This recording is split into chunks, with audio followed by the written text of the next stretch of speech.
Okay, George, I'd like you to introduce yourself. Sure. My name is George Henderson. I'm the National Director of Fundraising for the Canadian Liver Foundation, and I've been with the organization about 2 years. And what does the Liver Foundation do? Like most charitable health-related organizations, our main focus is raising funds to support medical research and also to provide public education and awareness programs relative to liver disease.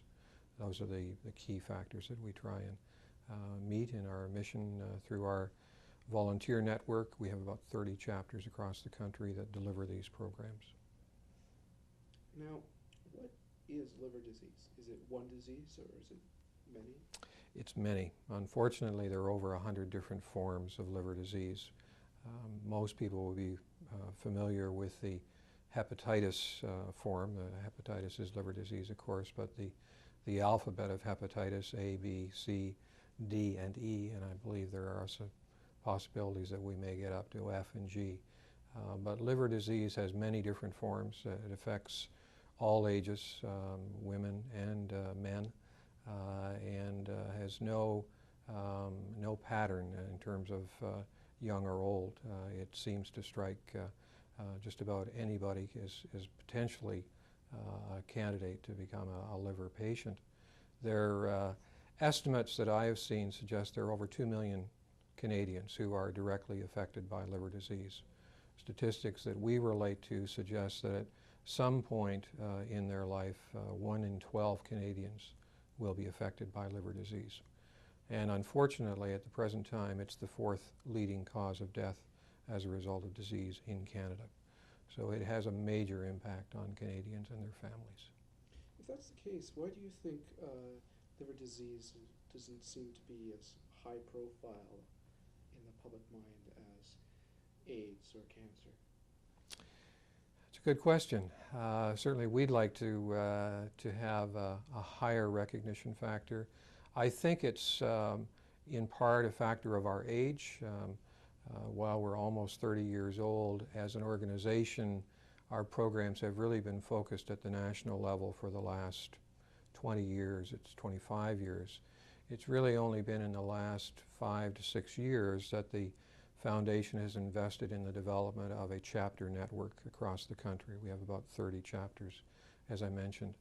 And I think the impact of the disease, while it does affect many Canadians, until you have a grassroots community organization that's a presence in most communities, it's difficult to have your message presented in the sea of other messages that are out there.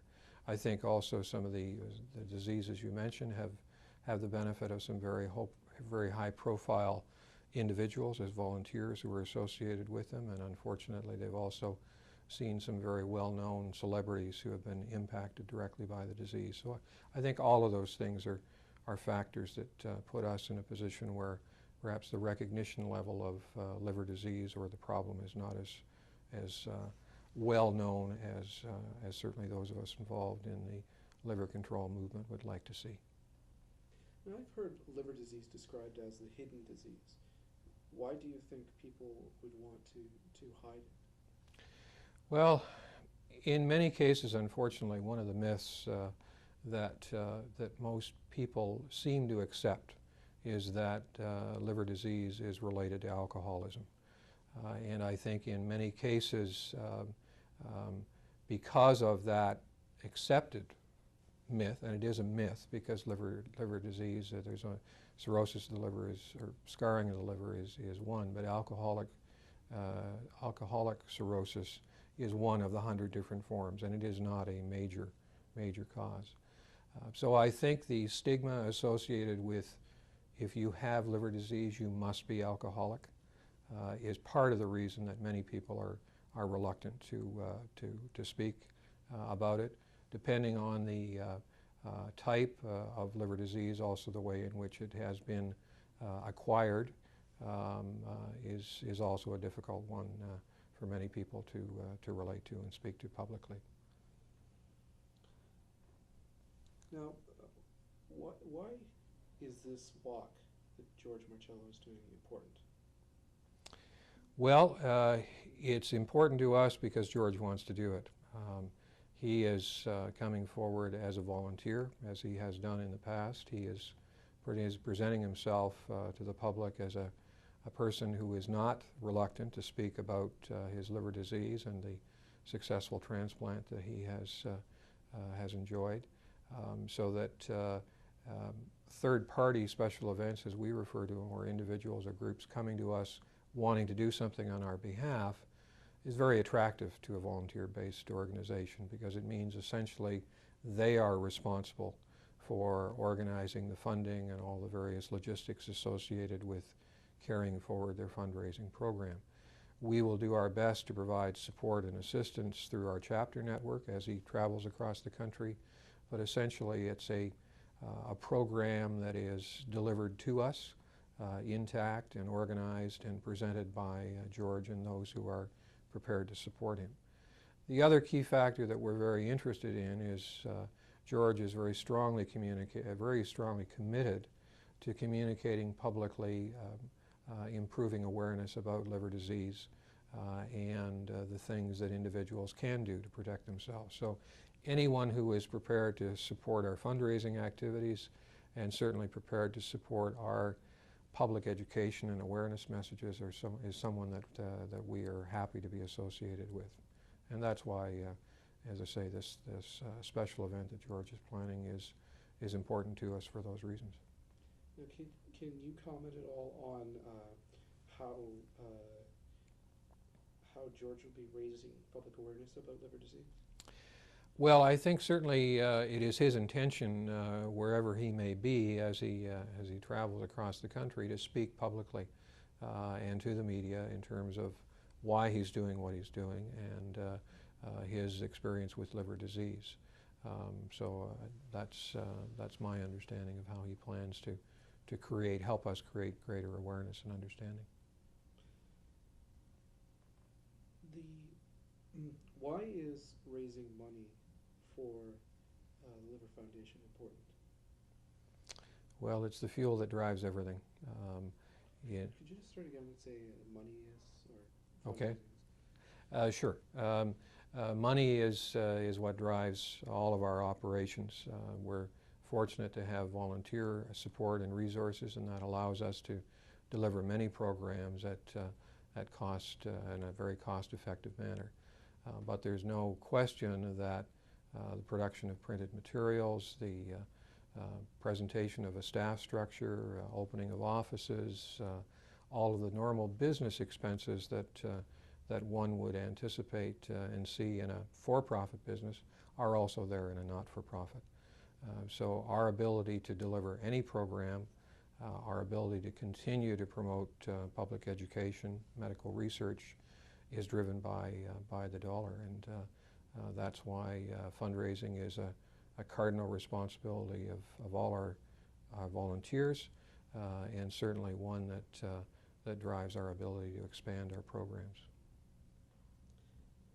Now, if you're trying to convince an individual to donate money to the Liver Foundation, what would be their incentive?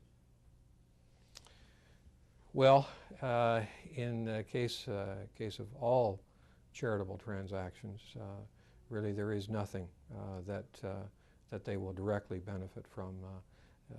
We do produce a receipt, tax receipt for their income tax purposes, but my experience is that individuals are not driven by the fact that they're going to get a tax receipt. They're motivated by having personal experience with the disease, by knowing someone who has been touched by liver disease, and it is their desire to change things, to make things different, to improve the opportunities for liver patients in the future that we hope is the motivation that leads them to support our annual campaign for funds. Money to the Liver Foundation, what would be their incentive? Well, in the case of all charitable transactions, really there is nothing that they will directly benefit from. We do produce a receipt, tax receipt for their income tax purposes, but my experience is that individuals are not driven by the fact that they're going to get a tax receipt.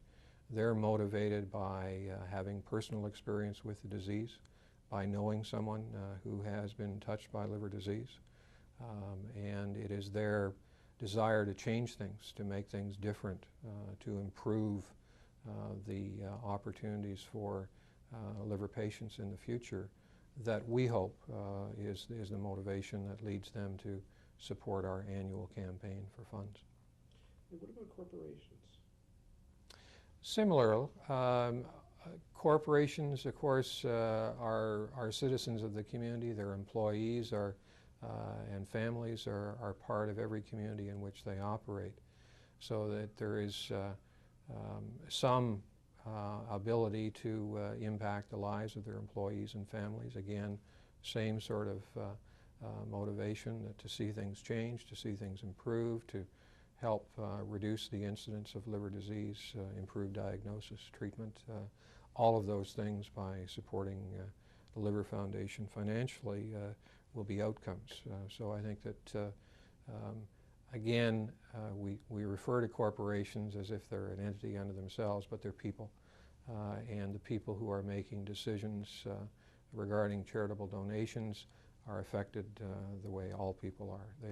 They've had some impact by the disease. They've been approached by someone they know and respect who's a volunteer of the Liver Foundation so that they will make funds available as best they can. In many cases, corporations can also help with gifts in kind, donations of products or services which they produce, and that can be very helpful and supportive in carrying forward the programs.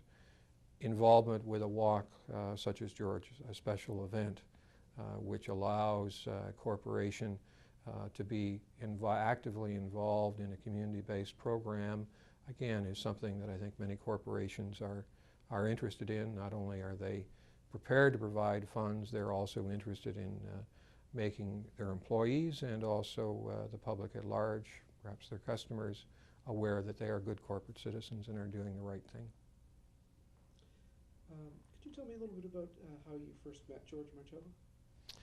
I met George briefly last year in connection with the walk to Ottawa, and most of the dealings were with other colleagues of mine who were involved in our regional operations, but I met him for the first time last summer, spoke to him on the phone a couple of times during his walk. But it's really been in the last month or two as he started to think about and plan his special event that I got to know him a little better and spent more time with him. And how has he struck you as a person? Certainly very keenly motivated. He's, as we know, has been personally touched by the disease. He has friends and others that he knows, certainly people that he has met through his treatment cycle. He is a genuinely and positively motivated person. He has enjoyed the benefits, the outcome of some of the work that the Liver Foundation supports through his transplant. And he's one of those kinds of people that I think is looking to pay something back. He's also very committed and interested in the issue of public awareness, that there are things that we can do to help prevent liver disease, and he wants to make sure that as many people as possible hear that message, particularly youth. Is there anything else you'd like to add, George? No, I'm pleased to be part of this. I hope that those people who are seeing it will learn a little bit more about liver disease and perhaps be motivated to support and participate in George's walk or find some other way to assist the Liver Foundation in meeting its mission. But I'm pleased to be associated with this video, and I trust that it will be supportive of